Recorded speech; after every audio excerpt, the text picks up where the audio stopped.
നമസ്കാരം. ഇന്നത്തെ ഭഗവാന്റെ സന്ദേശത്തിൽ നിങ്ങളോട് അസൂയയുള്ളത് ആർക്കാണ്, അതിൻ്റെ കാരണം എന്താണ് എന്നുള്ളതാണ് നോക്കുന്നത്. ഈ വീഡിയോ കാണുന്ന എല്ലാവർക്കും ഈ ഒരു സാഹചര്യം ഉണ്ട് എന്നല്ല, നിങ്ങളിൽ ചില ആളുകൾക്ക് ഇത്തരം സാഹചര്യം നിലനിൽക്കുന്നുണ്ടെന്നാണ് ഇവിടെ കാണുന്നത്. അപ്പോൾ ഇതൊരു ജനറൽ റീഡിംഗ് ആണെന്നുള്ള കാര്യം ശ്രദ്ധിക്കുക. എല്ലാവർക്കും ഈ ഒരു റീഡിങ് ശരിയാവണമെന്നില്ല. അതിനാൽ തന്നെ നിങ്ങളുമായി മാച്ചായി വരുന്ന കാര്യങ്ങളെ മാത്രം എടുക്കുക, അല്ലാത്ത കാര്യങ്ങൾ വിട്ടുകളയുക. അപ്പോൾ ഭഗവാൻ നിങ്ങൾക്ക് നൽകുന്ന ആ ഒരു പ്രധാനപ്പെട്ട സന്ദേശം എന്താണെന്നുള്ളത് പൂർണ്ണമായിട്ടും കാണാനായിട്ട് നിങ്ങൾ ശ്രമിക്കുക. ഇവിടെ നിങ്ങളോട് അസൂയപ്പെടുന്ന ഒന്നിൽ കൂടുതൽ ആളുകളെ കാണുന്നുണ്ട്. പക്ഷേ പ്രധാനമായും എടുത്തു പറയേണ്ടത് ഒരു വ്യക്തിയെയാണ്. ആ ഒരു വ്യക്തി നിങ്ങളുടെ കുടുംബത്തിൽ നിന്നോ, നിങ്ങളുടെ ബന്ധുക്കളിൽ നിന്നോ, സുഹൃത്തുക്കളിൽ നിന്നോ, അതുപോലെ തന്നെ അയൽവാസികളോ, അങ്ങനെ ആരുമാവാം. അപ്പോൾ ആ ഒരു വ്യക്തി ആരാണെന്നൊരു പക്ഷേ നിങ്ങൾക്ക് തന്നെ ബോധ്യമുള്ള കാര്യമാവാം. അപ്പോൾ ആ വ്യക്തിയെക്കുറിച്ച് പറയുകയാണെങ്കിൽ, എത്ര പ്രയത്നിച്ചിട്ടും ജീവിതത്തിൽ ഒന്നും നേടാൻ കഴിയാത്തതിലുള്ള ഒരു വിഷമവും, അതുപോലെ തന്നെ അവരെക്കാൾ നല്ല രീതിയിൽ മറ്റുള്ളവർ കഴിയുന്നത് കാണാൻ ഇഷ്ടപ്പെടാത്ത കൂട്ടത്തിലുമാണ് ഈ ഒരു വ്യക്തിയുള്ളത്. അവർ ഒരുപാട് കഷ്ടപ്പെടുന്നവരാണ്. ജീവിതത്തിൽ പുരോഗതി ഉണ്ടാവാൻ കഠിനമായിട്ട് തന്നെ പ്രയത്നിക്കുന്നവരാണ്. പക്ഷേ ഒന്നുകൊണ്ടും അവർക്കൊരു നേട്ടവും കൈവരുന്നില്ല. ഇപ്പോൾ സാമ്പത്തികമായിട്ടായാലും അല്ലാതെ ജീവിതത്തിലും ഒരു സമാധാനമോ അല്ലെങ്കിൽ ഒരു ഉയർച്ചയോ അവർക്ക് വന്ന് ചേരുന്നില്ല. അവർക്ക് ചിലവ് കൂടുതലാണ്.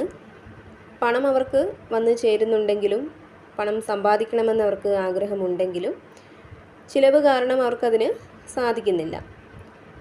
പക്ഷേ ഇവിടെ നിങ്ങളുടെ കാര്യം പറയുകയാണെങ്കിൽ, പല കാരണങ്ങൾ കൊണ്ടും ജീവിതത്തിൽ സമാധാനവും സന്തോഷവും അനുഭവിക്കാൻ നിങ്ങൾക്ക് കഴിയുന്നുണ്ട്. കുഴപ്പമില്ലാത്ത ഒരു സാമ്പത്തിക സ്ഥിതി നിങ്ങൾക്കുണ്ട്. അതുപോലെ തന്നെ നിങ്ങളുടെ സ്വഭാവം കൊണ്ടും, അതുപോലെ തന്നെ മറ്റുള്ളവരോട് ഇടപെടുന്ന രീതി കൊണ്ടുമൊക്കെ നിങ്ങളെ സ്നേഹിക്കാനും നിങ്ങളെ ഇഷ്ടപ്പെടാനുമൊക്കെ ധാരാളം ആളുകളുണ്ട്. നിങ്ങൾ ചെയ്യുന്ന പല കാര്യങ്ങളിലും വിജയം കണ്ടെത്താൻ നിങ്ങൾക്ക് കഴിയുന്നുണ്ട്. അപ്പോൾ എല്ലാം കൊണ്ടും കുഴപ്പമില്ലാത്ത ഒരു ജീവിതമാണ് നിങ്ങൾ നയിക്കുന്നത്. സ്വാഭാവികമായും അവരെക്കാൾ മികച്ച ഒരു ജീവിതം നിങ്ങൾ നയിക്കുന്നതിനാൽ അവരുടെ ഉള്ളിൽ നിങ്ങളോട് വളരെയധികം അസൂയ നിറഞ്ഞിരിക്കുന്നതായിട്ടാണ് ഇവിടെ കാണുന്നത്.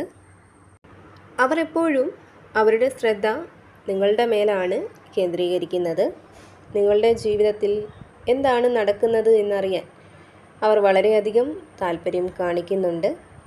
നിങ്ങൾക്ക് എന്തെങ്കിലും നല്ലത് വന്ന് ചേരുമോ എന്നുള്ള ആശങ്ക അവരുടെ സമാധാനം നഷ്ടപ്പെടുത്തുന്നുണ്ട്. പക്ഷേ നിങ്ങളെ സംബന്ധിച്ച് നിങ്ങൾ തികഞ്ഞ ഒരു ഈശ്വരവിശ്വാസിയാണ്.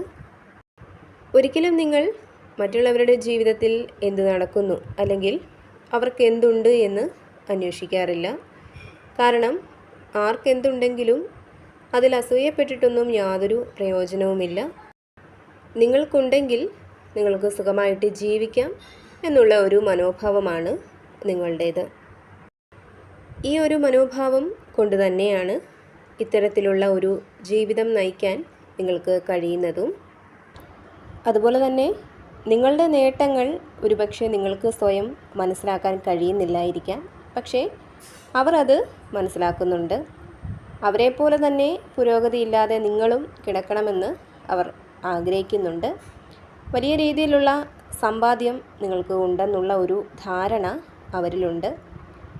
പലരുടെയും മുന്നിൽ നിങ്ങളെ മോശമായിട്ട് അവർ ചിത്രീകരിക്കുന്നുണ്ട്, നിങ്ങളെ താഴ്ത്തി സംസാരിക്കുന്നുണ്ട്.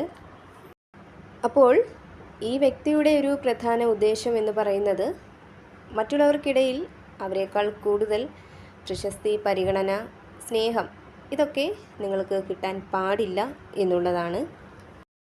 അതൊന്നും ഒരു രീതിയിലും അവർക്ക് അംഗീകരിക്കാൻ കഴിയുന്നില്ല. അതുപോലെ തന്നെ പല വിധത്തിലുള്ള ആരോഗ്യ പ്രശ്നങ്ങൾ നിങ്ങൾക്കുണ്ടാവാം. എന്നാൽ അതൊന്നും കണക്കിലെടുക്കാതെ നിത്യജീവിതത്തിൽ ചെയ്തു തീർക്കേണ്ട എല്ലാ കാര്യങ്ങളും നിങ്ങൾ ചെയ്തു തീർക്കുന്നുണ്ട്. അപ്പോൾ സ്വാഭാവികമായും അവർ ചിന്തിക്കുന്നത് നിങ്ങൾ അസുഖങ്ങളൊന്നുമില്ലാത്ത ആരോഗ്യമുള്ള ഒരു ആളാണെന്നാണ്. അപ്പോൾ അതും അവരുടെ സമാധാനം നഷ്ടപ്പെടുത്തുന്ന ഒന്നാണ്. ഇവിടെ നിങ്ങൾ ശരിയായ മാർഗത്തിൽ കൂടി സഞ്ചരിക്കുന്ന ഒരു വ്യക്തിയാണെന്നാണ് കാണുന്നത്. നേരായ രീതിയിലാണ്, സത്യസന്ധമായിട്ടാണ് ഓരോ കാര്യവും നിങ്ങൾ ചെയ്യുന്നതും അതുപോലെ പ്രയത്നിക്കുന്നതും. ഈശ്വരനിൽ നിങ്ങൾ അടിയുറച്ച് വിശ്വസിക്കുന്നുണ്ട്. ആത്മാർത്ഥമായ പ്രാർത്ഥന നിങ്ങൾക്കുണ്ട്.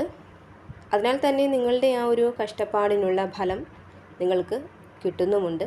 എന്നാൽ നേരെ മറിച്ച് അവർ ചിന്തിക്കുന്നത് ഏത് മാർഗത്തിലൂടെ ആയാലും ലക്ഷ്യത്തിൽ എത്തിച്ചേരണം എന്നാവാം.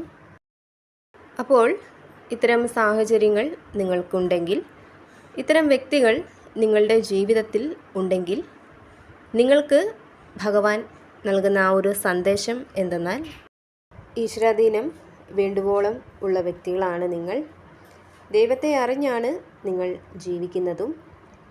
ഈശ്വരാനുഗ്രഹമാണ് ജീവിതം നേരായ മാർഗത്തിലൂടെ തന്നെ മുന്നോട്ട് കൊണ്ടുപോകാൻ നിങ്ങളെ പ്രേരിപ്പിക്കുന്നതും.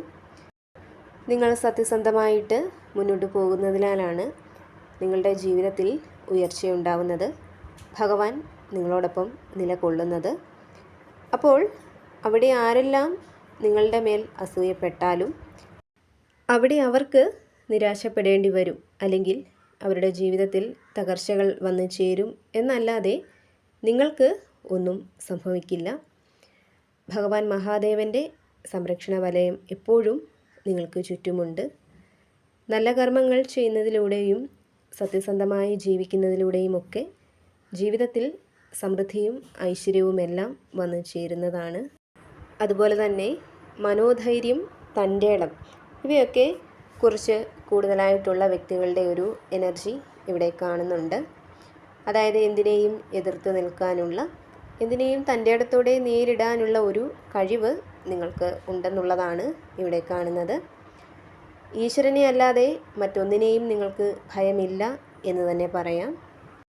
അപ്പോൾ നിങ്ങളുടെ മേൽ അസൂയപ്പെടുന്ന വ്യക്തികളെക്കുറിച്ച് ചിന്തിച്ച് സമയം കളയാതെ നിങ്ങൾ നിങ്ങളെക്കുറിച്ച് മാത്രം ചിന്തിക്കുക, നേരായ മാർഗത്തിലൂടെ സഞ്ചരിക്കുക, ഈശ്വരനിൽ മാത്രം വിശ്വസിക്കുക. അപ്പോൾ ഇതായിരുന്നു ഭഗവാൻ ഇന്ന് നിങ്ങൾക്ക് നൽകിയ സന്ദേശം. ഇത്തരം വ്യക്തികൾ നിങ്ങളിൽ ചിലരുടെയെങ്കിലും ജീവിതത്തിലുണ്ടെങ്കിൽ അത്തരം ആളുകളുമായിട്ട് കണക്റ്റ് ചെയ്ത് ഈ ഒരു റീഡിംഗ് കേൾക്കുക. അങ്ങനെ കേൾക്കുമ്പോൾ നിങ്ങൾക്ക് ശരിയായി വന്നാൽ മാത്രം ഇതിനെ പോസിറ്റീവായിട്ട് എടുക്കുക, അല്ലെങ്കിൽ വിട്ടുകളയുക. ഭഗവാന്റെ അനുഗ്രഹം എപ്പോഴും നിങ്ങളോടൊപ്പം ഉണ്ടാവട്ടെ എന്ന് പ്രാർത്ഥിക്കുന്നു.